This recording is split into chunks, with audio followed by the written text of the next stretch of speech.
I'm from the Golden Valley League, and this forum, of course, is sponsored by the League of Women Voters of Wayzata Plymouth, and on behalf of the Wayzata Plymouth League, I welcome you and welcome the candidates here.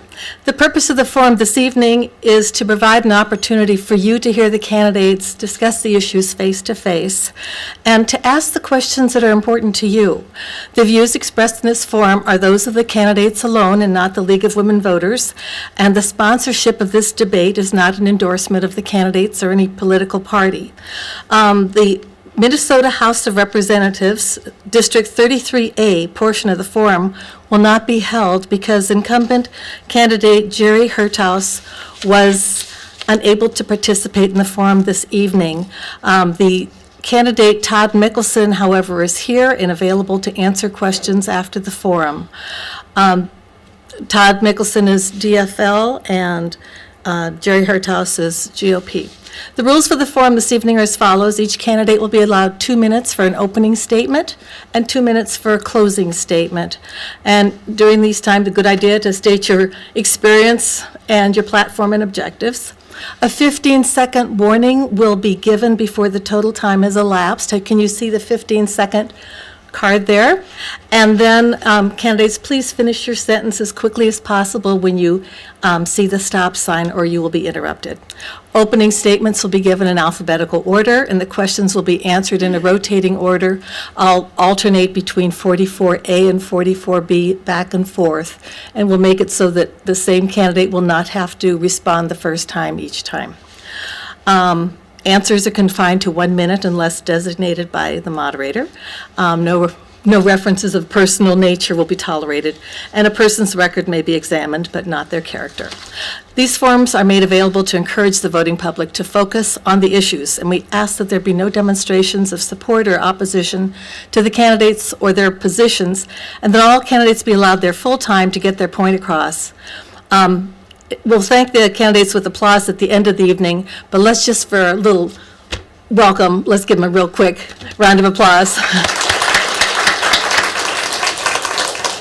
The candidates on my left from 44A, Minnesota House, the GOP incumbent is Sarah Anderson, DFL candidate Audrey Britton, and then the Minnesota House 44B GOP candidate is Ryan Rutzig, and the DFL candidate is John Applebaum.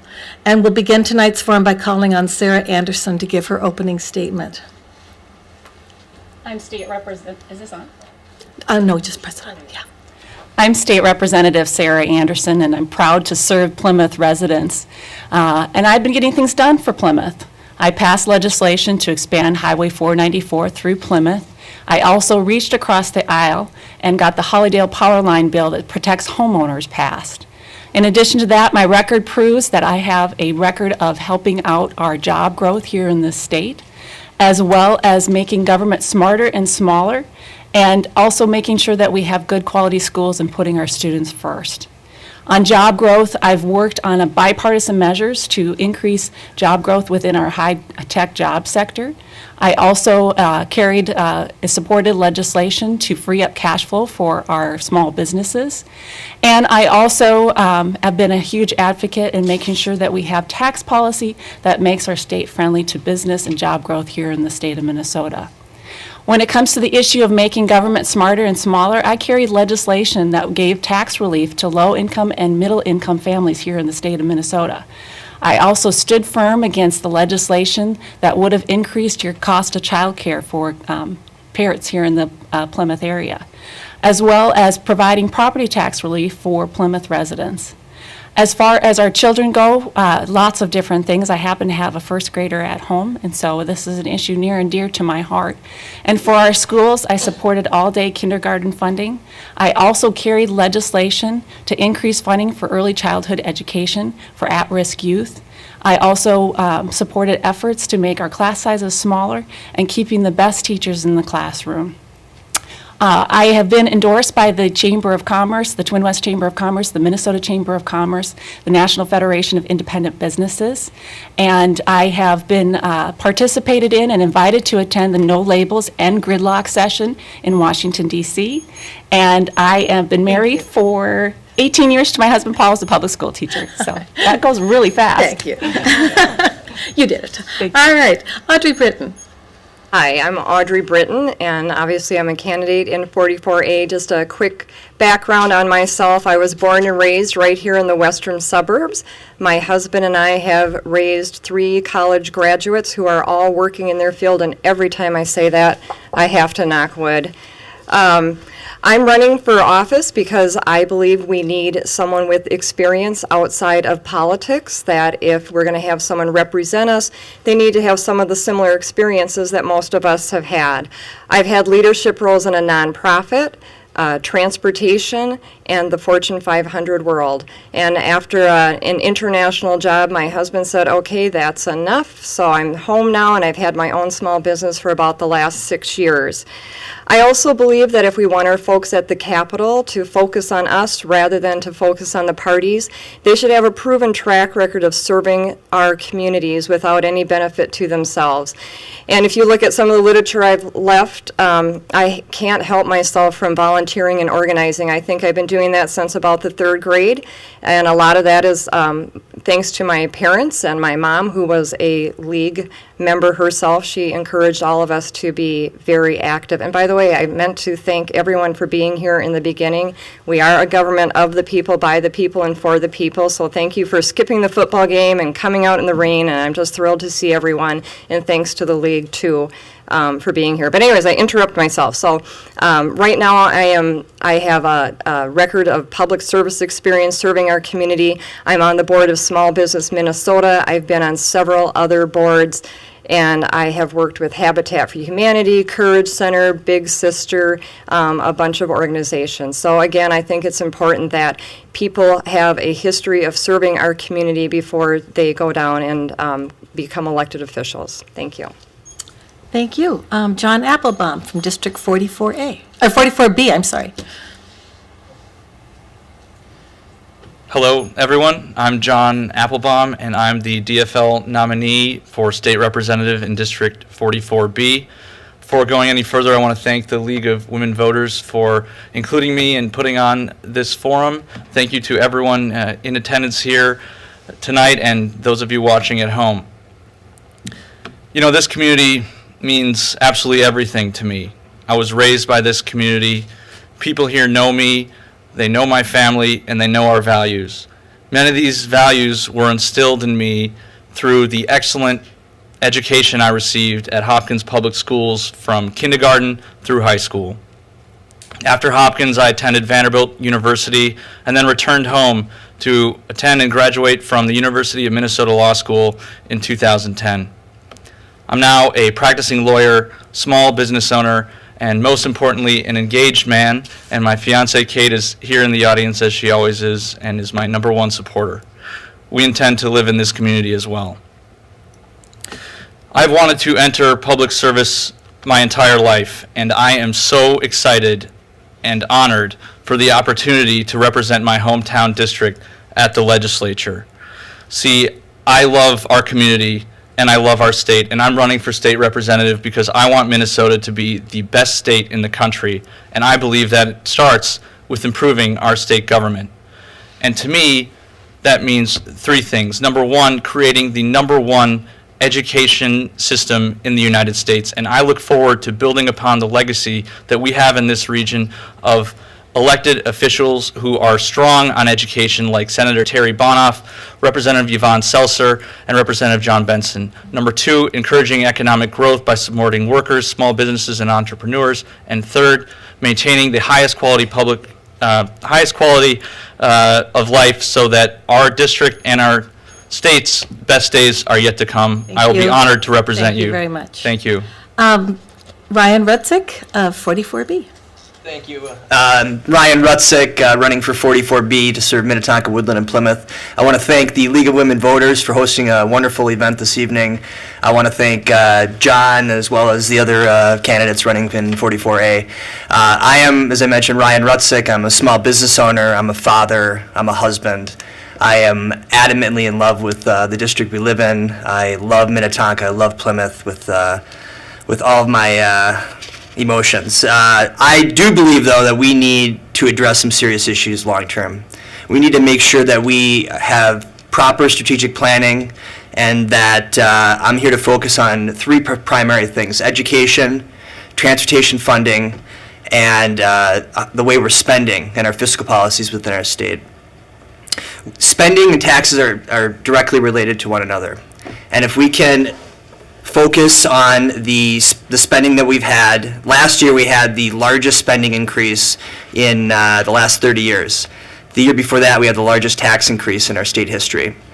I firmly believe we're becoming more and more uncompetitive. We have businesses leaving, we have jobs that are leaving, we have people that are leaving.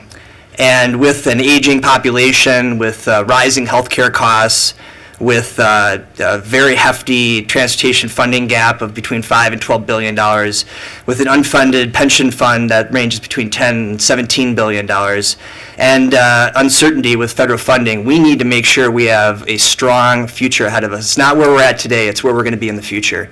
And that is my motivation, to make sure that my children and our children together have a bright future ahead of us, that they are afforded the resources and opportunities that I had and the generations before us. So again, I want to thank you all for this evening. I look forward to a great discussion with you all.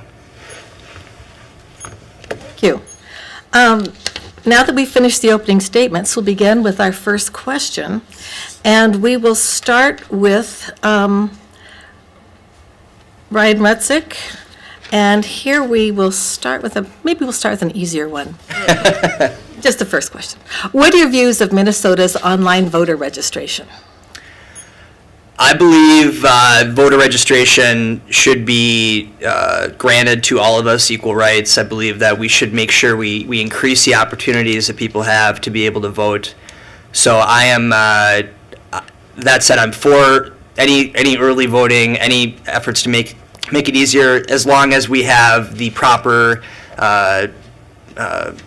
guard in place to make sure that there is no voter fraud. So it's very important to me that we have increased voter turnout and that we minimize and eliminate all voter fraud whenever possible. Thank you. John Applebaum. You know, voting is a right in this country, and it is one that people have fought long and hard for. And so I believe that the current online registration system is a tremendous success, because everyone who wants to vote should be able to, and should be able to do so with dignity and not having to explain themselves or give any sort of excuse. If someone cannot make it to the polls, if someone's out of town, they should still weigh in on the future of our government in the comfort of their living room. And I think it's a tremendous measure, and I am all in support of expanding rights so that everyone who wants to weigh in on our district and our state has the opportunity to do so, and I think it's a tremendous step in the right direction. Thank you. Audrey Britton of 44A. I completely favor the online voter registration. In the House, it passed almost unanimously. There were only 2 people who didn't vote for it. Like some other people have said, of course, we need to always be on the lookout for fraud. But when we looked at the voter restriction amendment from a couple years ago, it wasn't looking at a really smart solution. People, I think, were so concerned with the minimal fraud that might be going on instead of protecting people's rights. So the solutions that were being brought forward were actually going to threaten people's right to vote. So when we look at voter fraud, we need to make sure that we're not limiting anyone's right. And the online voter registration is one way to make sure that everyone can participate. Thank you. Thank you. Sarah Anderson. We're lucky in the state of Minnesota. We have very high voter turnout. People go out and they vote. Part of that is we have same-day registration that allows people to go to the polling place and vote that same day. We also allow folks to vouch for others and provide different forms to vote on Election Day.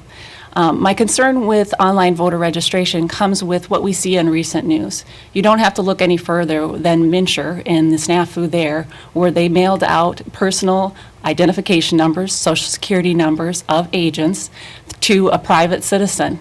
And I think that we as a state need to make sure that we are protecting the integrity of our election system. Otherwise, we will not have the situation where we have such high voter turnout in the state. You also have to just only look at the fact that even Target can't protect what happens over the internet. and as well as other companies that have had breaches. So if we want to make sure that people can vote, I think that we need to make sure that they know that there's integrity in our voting system and that they can make sure that there's not fraud that's being committed. Thank you. Do we have a rebuttal? It was not in the letter. I'm sorry, I thought I heard we'd have. We were talking about it, and then because it hadn't been in the letter sent out to the candidates, we didn't want to change at the last minute. Obviously, our closing statement could be a good time. Here's a question, it's not going to be such an easy one. What are your feelings about current gun statutes? And we would be starting with Audrey Britton, then going to Sarah Anderson, then Ryan, then John.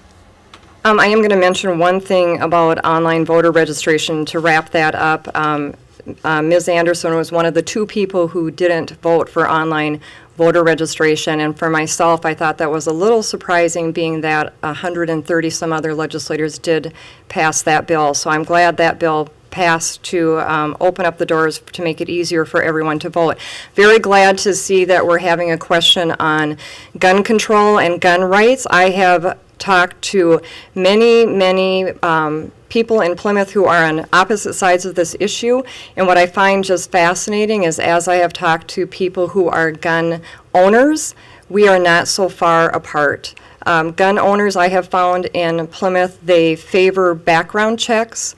They don't want people to have military-type assault weapons, and I think this has been a misunderstanding on the 2 sides of this issue. I do believe that we can come together and develop a solution that works for everyone. Thank you. Sarah Anderson. Sure. So in the last 2 years, we've had several different proposals put in place to protect people from gun violence. In particular, we passed legislation that I voted for that would protect victims of domestic abuse from having their partner that has been terrorizing them from having access to guns. That was passed with bipartisan support in the legislature and signed into law. We also expanded the statute that bans individuals from having access to firearms and made it so that if it's a strangulation situation or other forms of domestic violence, they would not have access to firearms and potentially go after a victim with stronger than their hands. So I'm glad to have supported that and put that in place. All right, the next one will be to Ryan Rutzik. Thank you.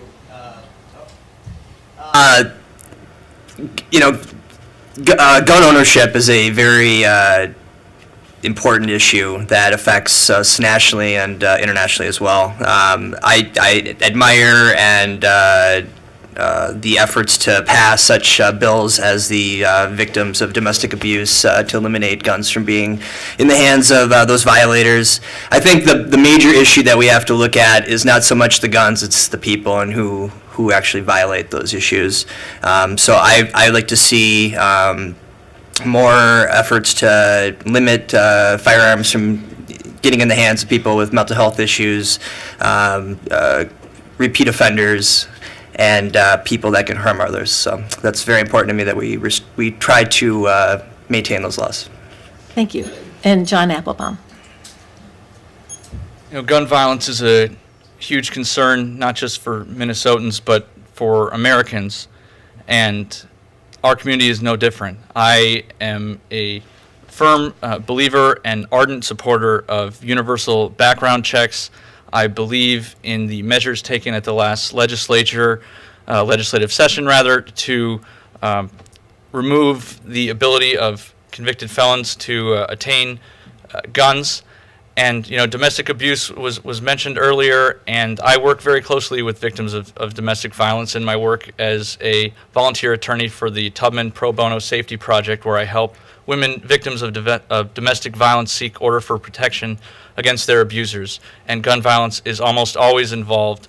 I am proud to be advocating for restricted gun access, and look forward to making sure that gun violence is no longer as big of a concern.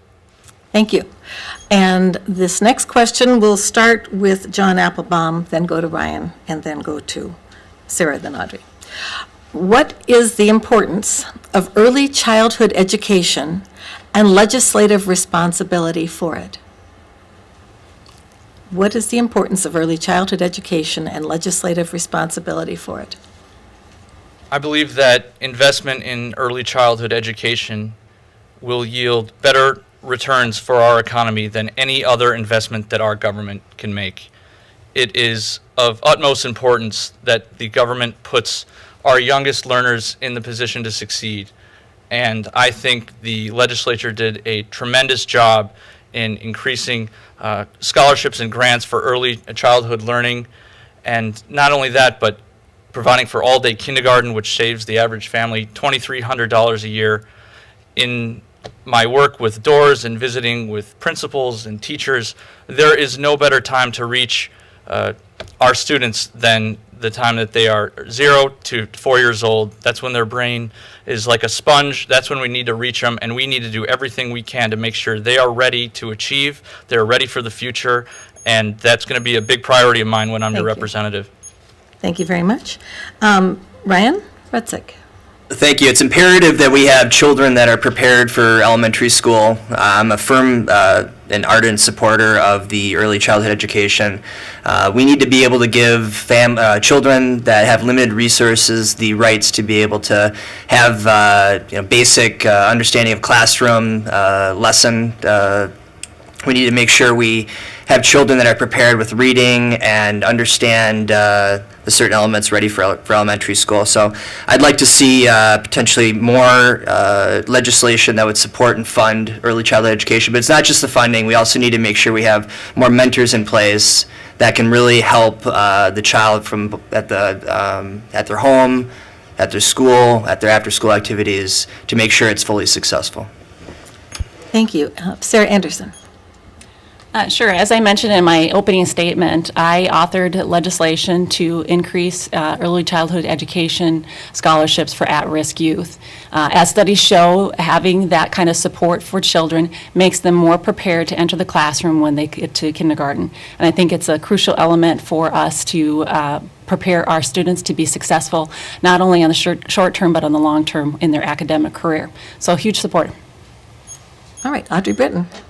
So I have no doubt that Ms. Anderson, at some point during the process of expanding early childhood education this past session, did offer support. But when it came to the final bill, the final vote, the bill that actually caused the expansion of early childhood education to happen, she voted against it. So I just wanted to clarify that. I'm a huge proponent of early childhood education. Studies show that for every dollar that you invest in early childhood education, you can get $20 returned on that investment.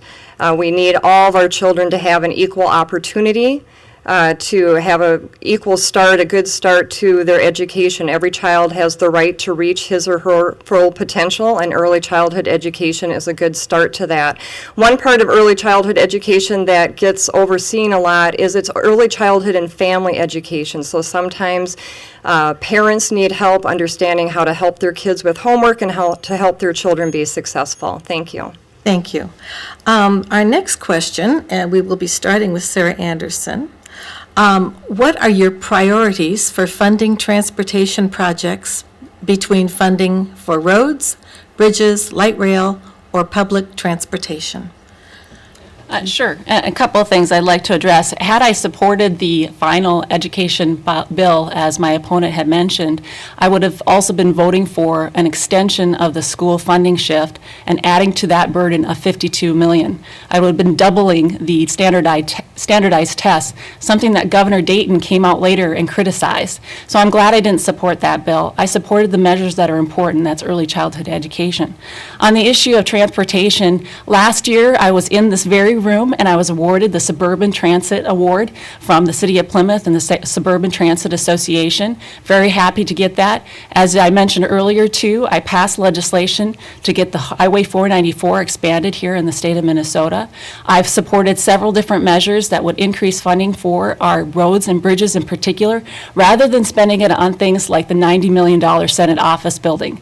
We need to get our priorities straight and focus on the infrastructure that we need on the state here in Minnesota. Roads and bridges, not buildings for politicians. Thank you. And we'll next hear from Audrey Britton, and then it'll be John. Okay.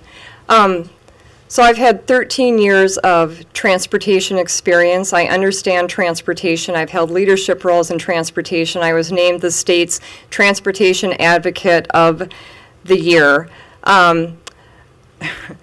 Right now, we have had some of the biggest cuts to transportation with the exception of this last session. And my opponent, I believe, voted for one of the largest cuts in transportation in Minnesota's history. So, you know, a little confused about the statements there, but what I would say is right now we know that 40% of our transportation needs are underfunded. And obviously, that's not going to work. We need our bridges to be safe. My opponent voted against the funding after the I-35W bridge collapsed. And there's so much to say here. You sure you don't want to do rebuttals? But anyways, I'll just leave it at that. Thanks. All right. John Applebaum.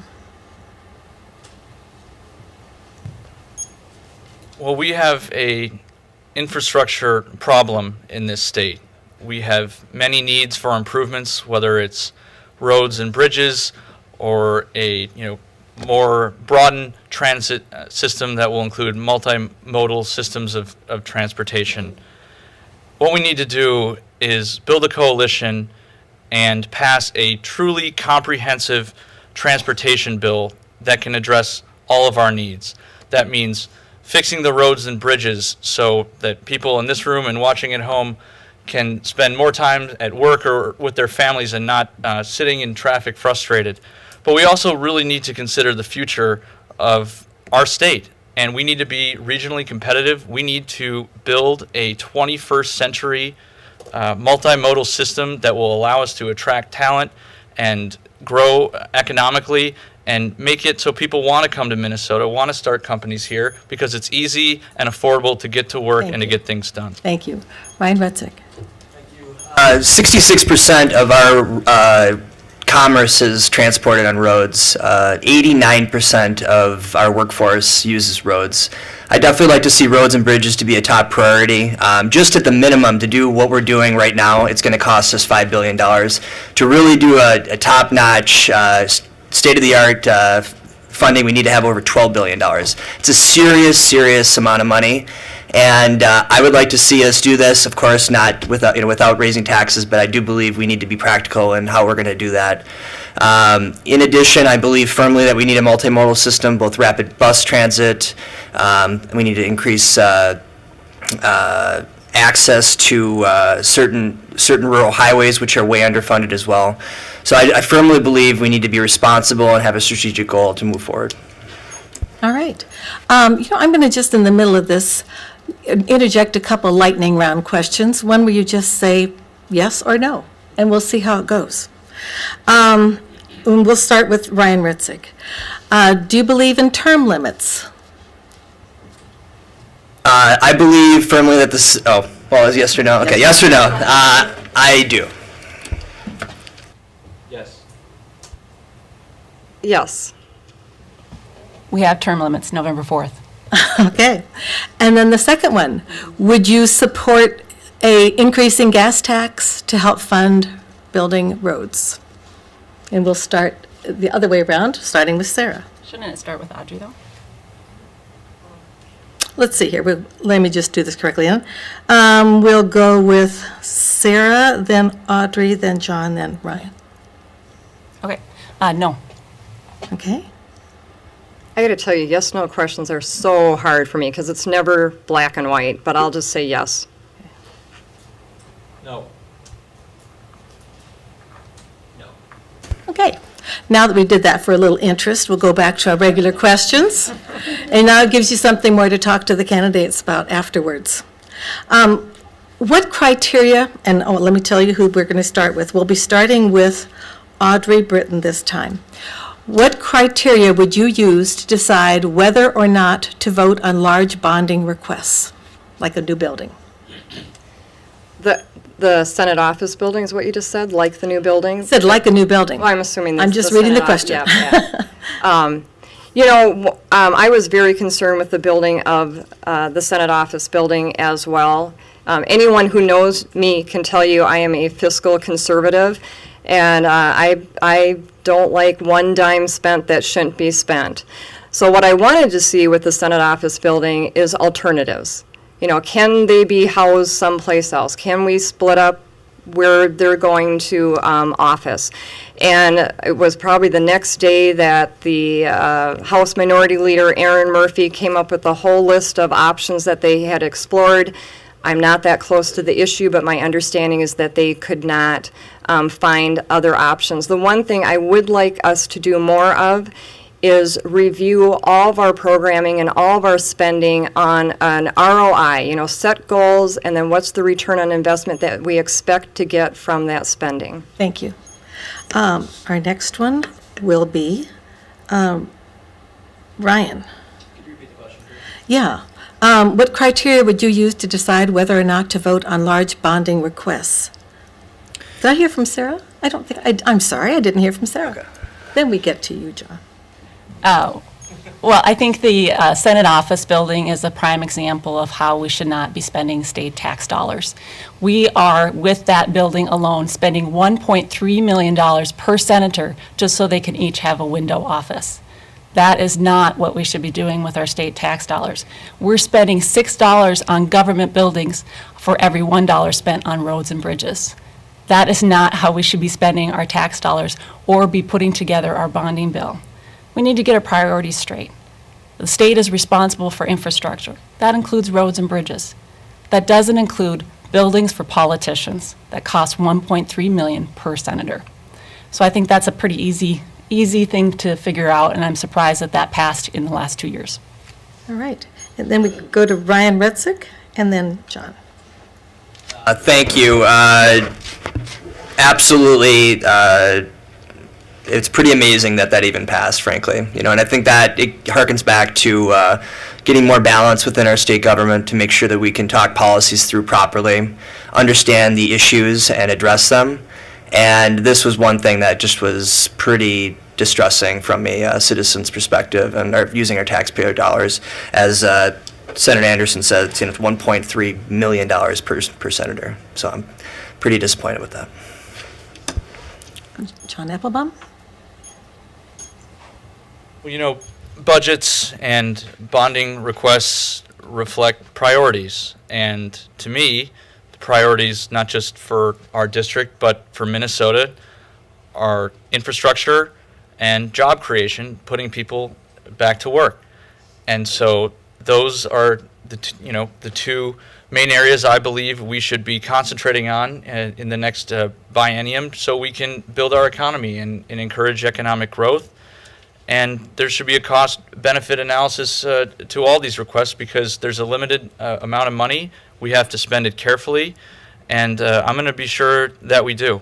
And I'm going to make sure that bonding projects are done and in the best interest of this district and in Minnesota. And just as an aside, I had nothing to do with the Senate office building. I'm not in the legislature. I didn't vote for it. So just to be clear, thanks.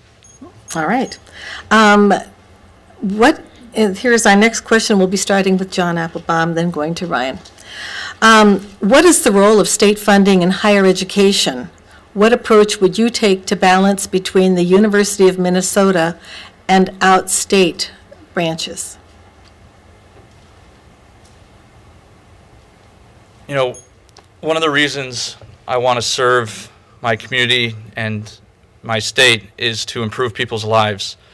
And that can be accomplished in so many ways, but in an area that hits close to home for me, higher education is of utmost importance.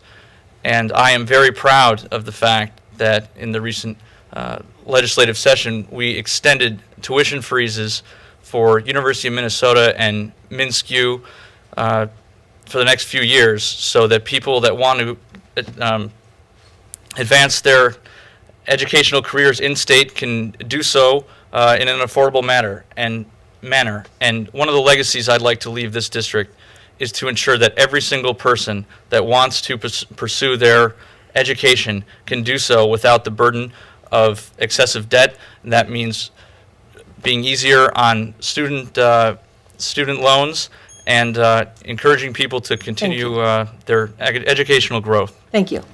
All right, Ryan Retzik.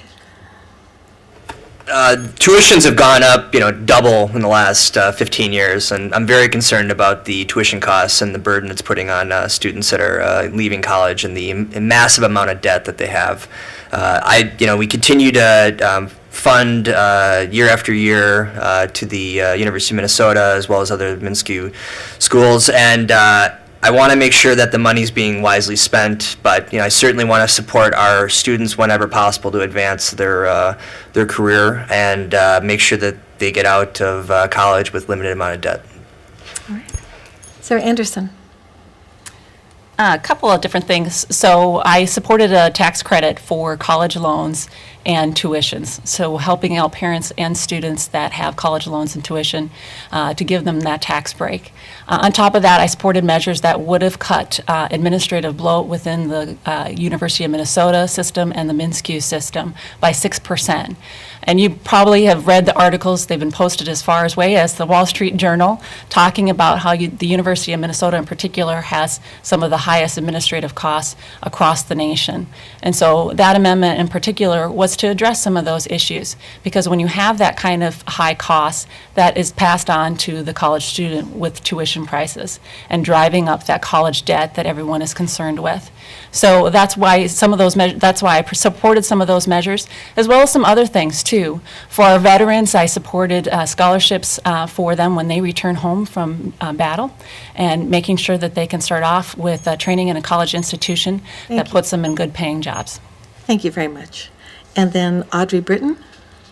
I'd like to mention I'm very proud to be the only education endorsed candidate in this race. I think education is good for the individual, good for society, and good for our economy. It's absolutely essential that we make sure that everyone who has the interest and the skill set to attend college is able to do that. The state of Minnesota used to fund 2/3 of our college tuition. We are now funding 1/3 of our college tuition.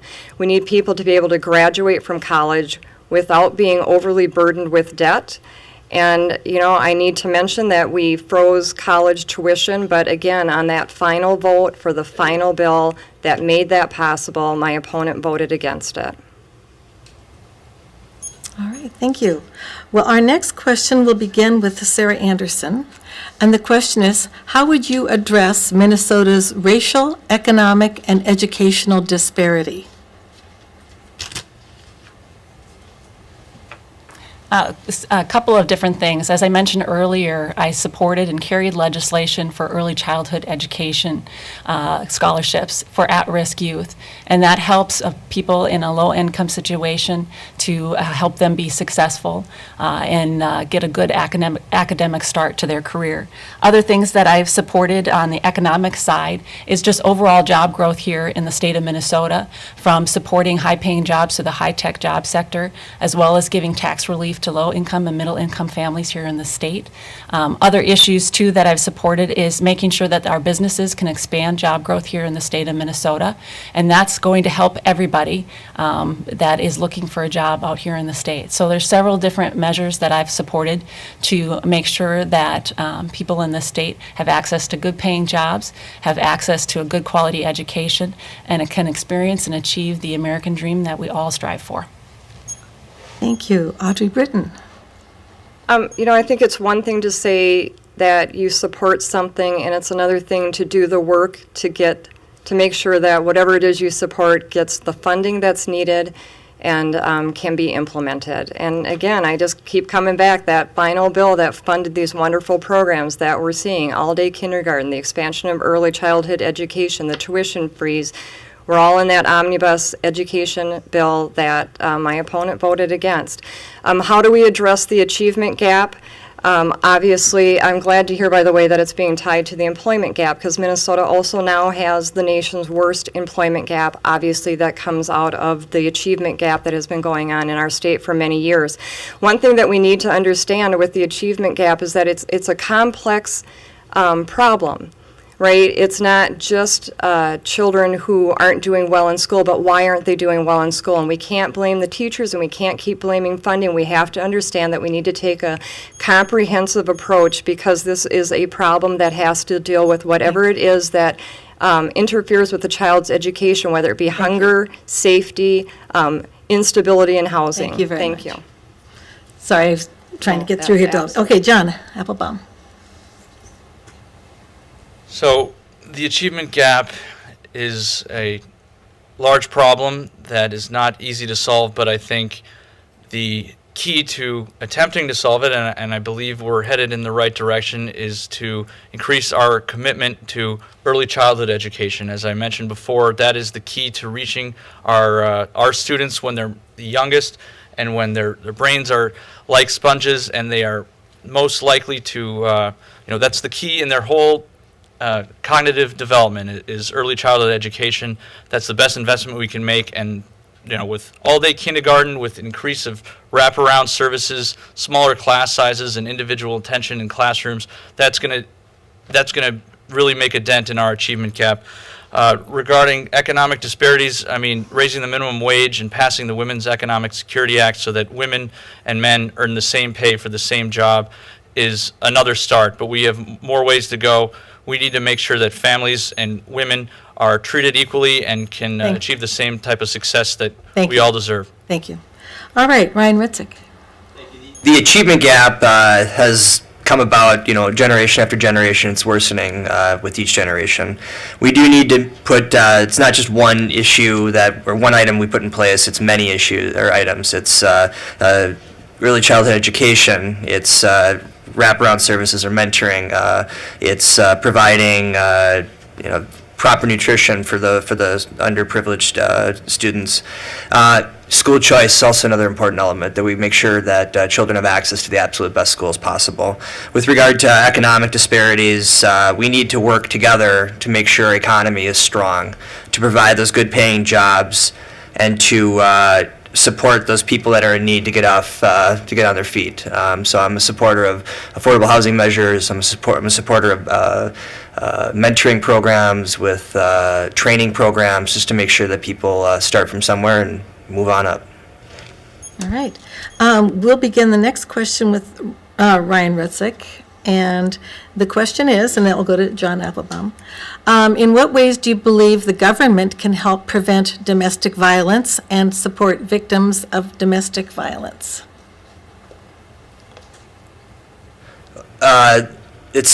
Domestic violence is clearly a serious issue within our society, and we need to do everything we can to protect those family members that are affected by that. The state government certainly can put some items in place to protect both children and those spouses affected by that violence. But in addition, it's kind of, there's a whole breadth of items that we can work on. One would be, recently with regard to the domestic abuse policy and restricting guns or firearms with those repeat offenders. So we need to do everything we can to make sure we minimize the domestic abuse situation, and create awareness is certainly another issue that's very important. So it's there's a variety of different issues that the state can do to help. Thank you. John Applebaum. As I mentioned before, I do a lot of work with women victims of domestic violence, and it is absolutely incredible how tragic all of their stories are. And good and bad news is that a lot of these situations could have been prevented, and they could be prevented with more stringent child protection and domestic violence related laws. They can be prevented with stronger restrictions for who can receive access or attain access to firearms, and they can be prevented with an emphasis in schools about domestic violence, and really encouraging parents and young people to raise awareness and learn about some of the perils, so that these cases are reported and prevented forever. Because oftentimes, if the child or the woman knows really what her rights are, the incident wouldn't happen or wouldn't happen as Thank you. severely. All right, and then we get to Audrey Britton. I agree with everything that's been said. I think our government has put in some safety measures, for example, allowing women to vote from anonymous addresses. Education, I think, is vital. I think this was just in the newspaper not that long ago. A lot of times, women don't understand how to leave a domestic situation, and quite frankly, sometimes our young men don't understand what abuse is. So I think increasing education is important on both sides of this issue. I believe in restricting firearms. I think 70% of Minnesotans think we should have background checks, so I don't understand why that didn't pass into law in the last few sessions here. And we need to increase our laws around stalking. I think that's something that some people don't take too seriously, and it is a form of abuse, and I've known many women who've had to deal with that situation. So thank you. All right, and then Sarah Anderson. Well, as I mentioned earlier, I supported legislation that would make it ban people that commit domestic violence from owning and possessing a firearm. There are several different bills that did several different extensions to ban that in domestic violence situations, and I supported those and voted for those. I also supported funding for housing for women's shelters here in the state of Minnesota, also extending transitional housing to offer shelter for those that are victims of domestic violence and giving them that support. I also supported legislation that supported farm-to-food shelf and making sure that we are accessing the great food that we produce here in the state of Minnesota and bringing those to food shelves and helping out perhaps victims of domestic violence access food and keep their family fed, as well as tax breaks for women-owned businesses, because it's not just about getting them through those first crucial months of help, but it's beyond that, setting them up to be successful for the future. Thank you very much. We've got many, many questions here, more than we can ask today, but I think we can ask some just short ones, maybe half a minute for an answer. We'll start then with Audrey Britton. Do you support vouchers for public education? Why or why not? Why or why not? I think the idea of vouchers is valid. I think we need to have much more discussion on how useful they are and what the impact is to our public education system. One of my biggest, oh darn, I forgot this was a short one. One of my biggest concerns with vouchers is it does take funding away from the public education system and funnels it into other programs. And Thank you. Sarah Anderson. No. All right. John Bitzik? Do you support vouchers? Oh, John. Oh, I am so sorry. I combined your names. Ryan Bitzik. Do you support vouchers for public education? And then we'll go to John Applebaum. I support opportunity scholarships, which would basically create private businesses to be able to help with scholarships to provide children that so choose to want to go to a school that they would have that opportunity. And I do believe in school choice. All right, John Applebaum. I do not support school vouchers. While the idea may be noble, in effect, school vouchers weaken public schools. I'm a product of public schools. Everyone in this room's property tax dollars go to supporting our public schools, which should be the finest in the country, and we should not do anything to weaken them in any manner. All right. Here's another short one. And we will start with John Applebaum. Do you support construction and maintenance projects that require that use union workers and union shops? Why? Doesn't say require, just says use union workers and union shops. Let me read that again. I'm sorry. Do you support construction and maintenance projects that use union workers and union shops? Why or why not? Absolutely. Union workers and union shops, and the whole idea of a union is to give workers a voice in the workplace, and union organizations ensure that protections are in place, that workers are paid fairly, treated fairly, and truly valued for the work that they do. And so, of course, I would support union work in the manner that you asked the question. All right, Ryan Metzik. I do not believe in any mandated requirements to use union workers, although I will say, at least in the commercial construction world, union workers tend to do a higher quality of work. That said, I'm just not in favor of mandating anything that would require that. All right, Sarah Anderson. For me, it's whoever's going to get the job done and do a good job. So they're going to go in there and do a good job and get us a good price. If it's a government project, want to make sure that it's well thought out. That sounds great to me. All right, and then Audrey Britton.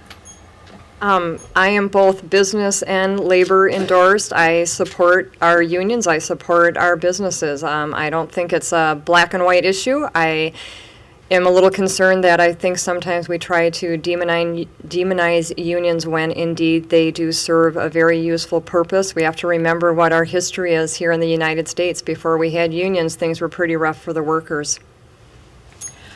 You know, for the final question, I'm going to ask something that it's one that works pretty well at forums, and that is there a question that you wish you were asked, and why? If there's a question that you wished you were asked tonight, and why? We'll kind of get at your passions here. So we'll be starting with Sarah Anderson. The budget. When you look at our state budget, that's what makes things work here in the state of Minnesota. And if we do not have the resources to fund the priorities in the state, we're kind of out of luck. And when you look at the state budget right now, we increased spending in the last 2 years by 12%.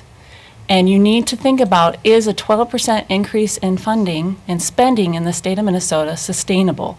Or are we setting ourselves up for failure in the future? So I really think that we need to take careful consideration when we're looking at the overall budget and what this means for sustainability for the long term.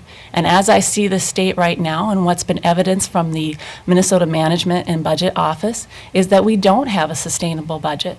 In fact, we've had month after month of shortfalls when it comes to matching our spending to our revenue. Despite the fact that Minnesotans have been great and hardworking and producing more revenue, our spending is far exceeding even our revenue growth, and we need to tackle that issue. Thank you. And these are minute questions, right? Okay. Audrey Britton will be the... The one question I wish I would have been asked is, what is the number one issue facing the state of Minnesota? And that is a continuing reliance on the old economy rather than looking at today's new economy.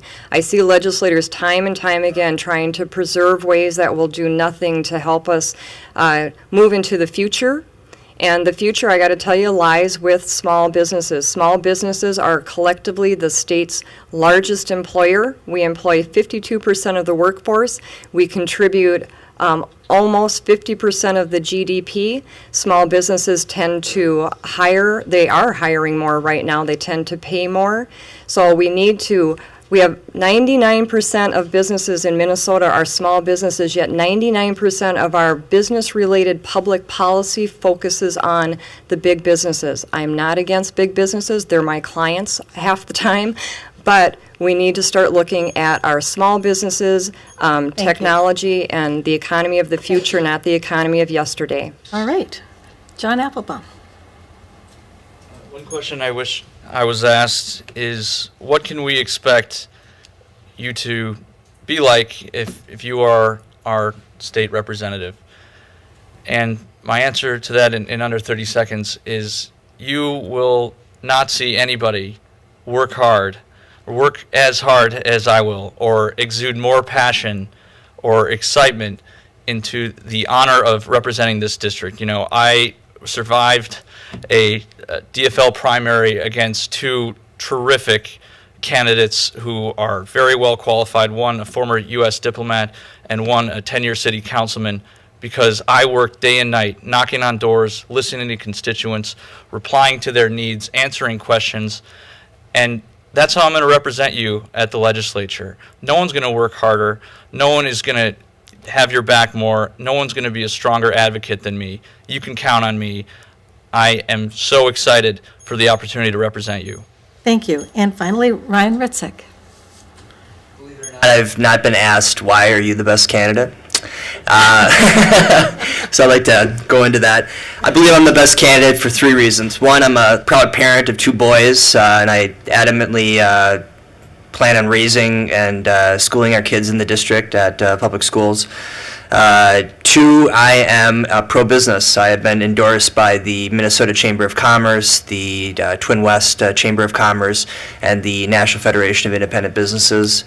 And I am a small business owner of a company. We employ close to 100 people. I know and understand business. I understand what it takes to budget. I understand what it takes to spend and to raise revenues. And 3, I have a plan. I have a plan to make sure that we are funding our transportation system properly. I have a plan to make sure that we take care of our unfunded pension fund liability. And I believe strongly that I am the best candidate. All right, we're now at that time of the evening where we're coming to our closing statements, and we will begin with Ryan Rutzik of District 44B, and then we'll hear from John Applebaum. Some of this might be a reiteration of that, but it's a real pleasure to be sitting here rather, and speaking and discussing all these issues with you all. I've worked for the past 5 months, door knocking every night, raising money, understanding and listening to the issues of the people in the district. We need to change. We need to make sure that we have more responsible government that is held accountable, that is efficient, that offers more transparencies. We need to make sure that we have spending that is under control to make sure we are competitive. We may have a good economy right now, but where are we going to be in the future? So as I said, we think about 10 years from now, 15 years from now, and what kind of government are we developing? What kind of competitive state or lack of competitive state are we moving in that direction? So I just want to make sure that we are thinking about it and we have balanced government, that we could properly talk out policies that benefits our state. So thank you so much for the evening, and I look forward to talking to you further. Thank you. John Applebaum, also 44B. Again, I'm running for state representative to make Minnesota the best state in the country and to improve people's lives. And I think Minnesota and our district is pretty great. And if you look at all the progress we've made in the past 2 years, that's really positive. And I'm excited to build upon that. Stuff like early childhood education access, all-day kindergarten, college affordability. When it comes to jobs, 180,000 jobs were created since Governor Dayton took office. And the high quality of life we experience here, I'm going to make it even better. I'm not going to be reverting course. I'm not going to borrow from our schools. I'm going to move Minnesota forward. You can count on me to have our district and our state's best interests to continue to build upon the work we've done to improve access and opportunity for everyone so that everyone has a chance to succeed. That's what you can expect when I'm your state legislator, and I'm going to go to bat for you. I've been trying to represent this district my whole life. I'm from here. I went to schools here. I know where your kids go to schools. I will not let you down. You can count on me. Thank you. Thank you. And Audrey Britton, 44A. So last time that I ran, 49% of the people in Plymouth voted for change. That's 11,500 people that saw that we needed something different happening here in Plymouth. I have been to every single door in the district, sometimes 2 or 3 times, and people have told me their most important issues, and I tally them up and I put them in order, and it's education, jobs in the economy, fiscal responsibility, transportation, healthcare, and the environment. Again, I'm the only education-endorsed candidate in this race.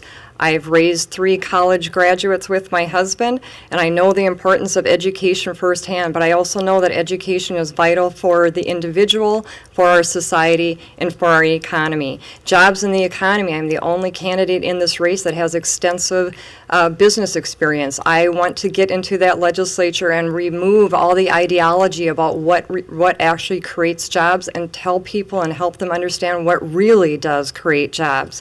Fiscal responsibility, I have managed multi-million-dollar budgets without ever going over. In fact, I was given a multi-million-dollar budget once, and I returned half of it to the CEO. Some people on my team weren't too happy about that, but that's the type of person I am. Transportation, I have 13 years of transportation experience. I was named the Minnesota Transit Advocate of the Year by the Metropolitan Council. I currently serve on the Plymouth Transportation Advisory Committee. Healthcare, I actually brought a group of small business owners down to the Capitol, and we testified when the MNsure bill was going through committee process. The bill was in front of us. Some of us took a look at that and said, you know what? There's some really bad ideas in this bill. So I told Democrats and Republicans alike what ideas we thought would work and what needed to change, and we made those changes happen. That's the type of legislator I'll be for you guys. I'm tenacious, I'm a hard worker, and I don't give up. All right, Sarah Anderson, 44A. As I mentioned earlier, my priorities as your state representative have been about job growth here for the people in Plymouth and across the state of Minnesota. I've also supported measures to make our government smarter and smaller. When we're spending $90 million in Senate office building rather than on roads and bridges, that's the wrong priorities for this state. And as far as putting our students first, as you heard, I voted for all-day kindergarten funding. I carried legislation for early childhood education funding and supported countless other measures, putting the priorities of our kids first. On other issues, I have been endorsed by the Minnesota Chamber of Commerce, by the Twin West Chamber of Commerce, by the National Federation of Independent Businesses. I received the Suburban Bus Transit Award right here in this room just a year ago, about this time, as well as having received the award from the Aspen Institute as a Rodell Fellow, and also been invited to and participated in the No Labels End Gridlock strategy session here just in September. On top of that, I've had a lot of community involvement here in Plymouth. I served on the Plymouth Planning Commission. I also was the liaison to the Plymouth Park and Recreation Board. I was a member of the Plymouth Rotary Club, and my family and I, we are members and attend St. Philip the Deacon Lutheran Church here in Plymouth. And that's the last part I would like to end with, my family. I have been blessed to be married to my husband, Paul, for 18 years. He is a great man. He's a public school teacher teaching physics and chemistry to high school students. I don't know how he does it. That's a challenge in itself. We are blessed with a beautiful boy named Cole, who's a first grader and is the joy of our lives. And we just have enjoyed living here in Plymouth for 16 years and getting to know each and every one of you door to door. So thank you, and I ask for your support on November 4th. Thank you. Before we give them a big round of applause, we do want to thank you, the audience, for being here, the audience who are watching at home. We want to thank all the participants who were here and did a beautiful job. There are replay times on 12 TV, and they'll be posted in the lobby, but if you are, just go 12 TWELVE.TV, and this will be on YouTube. Probably there'll be a link to it within a short amount of time. Candidates will be in the lobby to meet with you if you would like. And then also we want to have a big thanks to Cheryl Day, Voter Service Chair, for organizing this event, to the League of Women Voters of Wayzata Plymouth area for this organization. And also, you may have noticed Wayzata's YES students helping this evening. We want to thank them for picking up the questions and bringing them over here. And to the City of Plymouth for allowing us the use of the City Council chambers. And of course, thanks to the Northwest Community Cable 12 TV for recording tonight's forum. Please visit the League of Women Voter website, www.lwvmn.org, for information on your candidates and ballot. And we also invite you on next Monday, the Ward 4 candidates for Plymouth City Council will be having a forum here, and it will be from 7 to 7:30.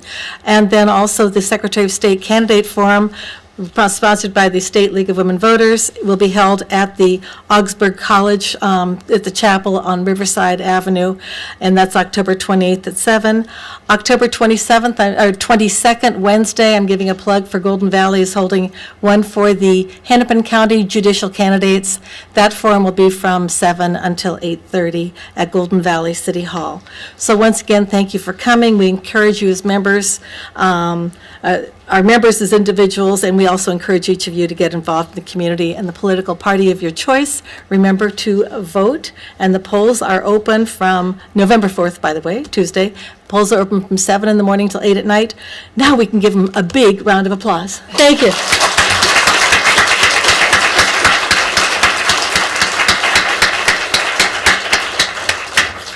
Thank you very much. Thank you so much. Did a great job.